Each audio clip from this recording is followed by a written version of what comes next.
رفعت سالم كان ارهابي. بس الناتر ضد العسكر. يمكن اهالينا مستغربين ايه اللي مخرجنا في الوقت ده ومصحينا على الصبح وازعجونا على الصبح. ده اكبر دليل ان مسيرتنا مسيره سلميه واننا لا نريد صداما مع الداخليه.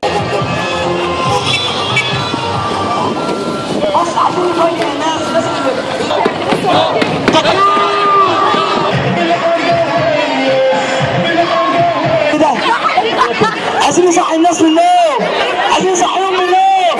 كبر كبر العب اكتر.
هم دول اهل مصر الحقيقيين. تعالوا كبير احرار مصر. عرفوا اخيار رفعت سالم وعرفوا السيسي بيقتل مين ومين الارهابي الحقيقي.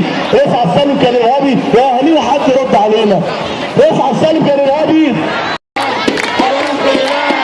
ثورة دي ولا انقلاب؟ ثورة دي ولا انقلاب؟ ثورة دي ولا انقلاب؟ ثورة دي